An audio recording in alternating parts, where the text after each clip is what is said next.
Hi, I'm Boris Blade. I'm the host of Strange But Harmless. By now, most of you know I'm strange, just an old hippie freak. I tell people often that I'm very strange but harmless. But what are titles? What you don't know is I'm a Gemini. I was born on what I tell people is the exact middle of the year. Before all you mathematicians chime in, this is my reasoning. I was born in June, the halfway point of the months. I was born on the 15th, halfway through the middle month. Ergo, I look for any opportunity to use that word. Ergo, I was born in the exact middle of the year. So now go ahead and explain to me why I'm wrong. I really don't care. I'm a very logical person, but only one of me is. Gemini me.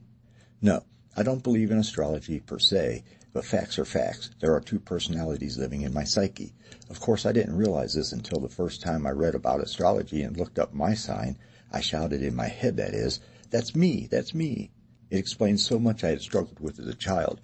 From then on, I watched for the individual personality traits.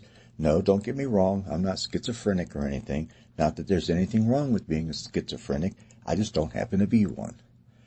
No, I'm always me, Boris, but sometimes I exhibit different personality traits. It's hard to explain. But just ask my wife. We've never really talked about it. She's not into that kind of shit. Not in any way, shape, or form. It's like she has paranormal phobia, cultophobia, astrologiaphobia, or ESPophobia. She doesn't believe in any of it. She doesn't want to talk about any of it. Now, she will admit that I affect electrical equipment at times when I stand too close to them. She also admits that streetlights go out around me an awful lot. I believe she accredits these two phenomena to the same cause. She won't venture a guess as to what that cause might be, but you can't deny what she's seen with her own eyes. Now, here's the kicker. I've always thought of myself as an empath, but I jokingly refer to myself, on rare occasions and with persons I really trust, as a sociopath. But as we all know, most jokes are based on either a truth or perceived truth. So explain that to me. How can I show sociopathic tendencies at times and claim to be an empath? Gemini me. I finally came to terms with it one morning on my way to work. Stansbury was talking about empathy on his show. He was confusing the words empath with empathy. He looked up empath and was surprised to see the definition start with the paranormal ability to know or feel what others are feeling. I'm paraphrasing, of course. Anywho, Stansbury got me thinking about how I seem to be both. A sociopathic empath has to be the biggest oxymoron ever put on paper, unless you consider that Gemini are two people at once. At times, I'm very empathetic, to the point that I can actually put myself in someone else's place, figuratively speaking, of course. I've had this ability since I was a small child. I tried to explain it in an earlier post. I'll try again. It's like I see someone's face, and then I see my face under the surface of theirs in my mind's eye. Then I seem to feel what I perceive them to feel. I don't read their minds as much as I feel their psyche. It was strange as a child. I couldn't really control it. How could I, if I had no idea what it was? I figured it out soon enough, but didn't put a name to it until much later in life. Empath. That's the best way to describe it. One of several forms of my empathic abilities. Now the real kicker, I'm a pacifist by nature. A sociopathic, pacifist empath. Wow, I am effed up, huh? So, how does that work, you may ask? And I don't blame you. Let me try and break it down for y'all. I walk into a room. My wife has the news on TV. Like a lot of empathic people, I don't watch the news for obvious reasons. I hear a sad story. It'll touch my heart.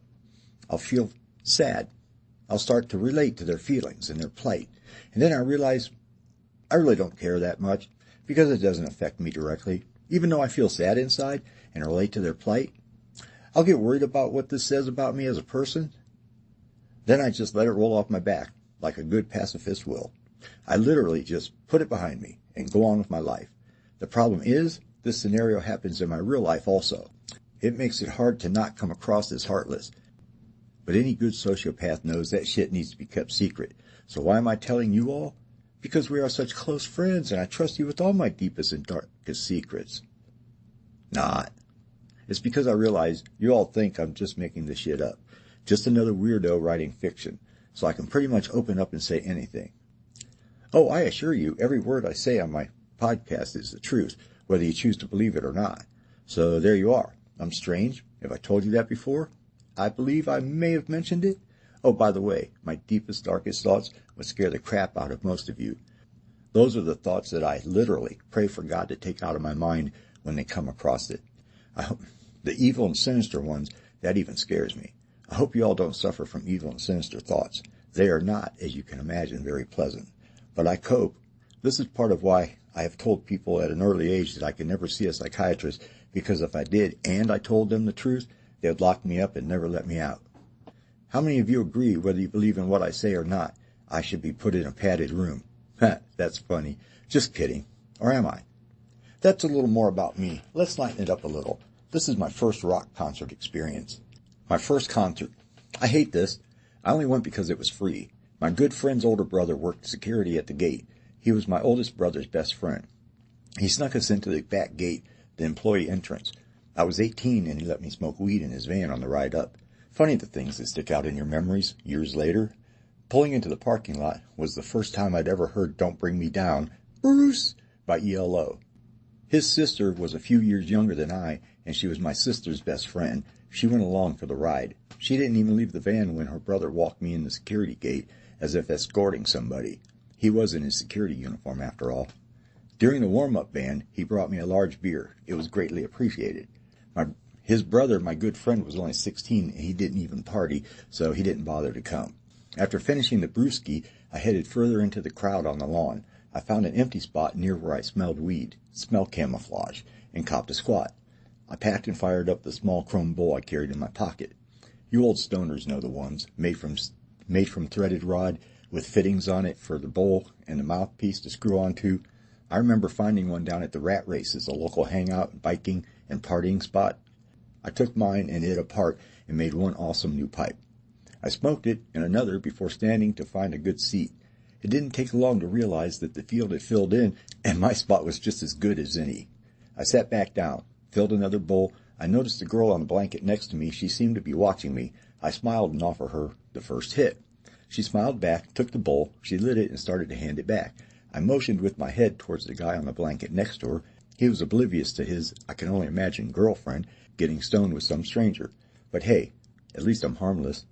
She looked confused for a second, then nudged him to get his attention. She offered him the pipe. It was his turn to look confused. She mouthed something to him. He turned and nodded a "thanks, dude" to me.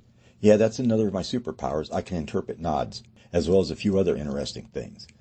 A minute later, the girl offered me the corner of their blanket, which I gladly accepted. I shared a couple more bowls with them, and one time when the dude went on a beer/piss run, he brought me back a beer. A small beer, but any port in a storm. Does that adage even fit here? Anywho, I digress. I really enjoyed the show, as stoned as I was. I hadn't had a lot of experience drinking beer at that point in my life. I'd only been smoking for a couple years, too. They did all their fans' favorites, at least it sounded like it by the crowd's reaction, and then some. 25 songs in all. I actually knew more of them than I thought I would have, and was able to sing along with several. Yes, I sing at concerts. Doesn't everyone? At least I could sing the choruses. Alas, Brian Wilson was not with the band that night. He missed a few shows on that tour. Rumors in the press suggested that a bad Australian tour worsened his substance abuse, mental health issues, and physical strain. I didn't even know he was missing until I researched the show years later. I could have sworn he was there when they introduced the band. No one in the sold-out crowd seemed to mind. Oh, who was it? Well, if the missing member didn't give it away for you, the Beach Boys. Well, that's about it for this week. I'm Boris Blade, and as always, I'm strange but harmless.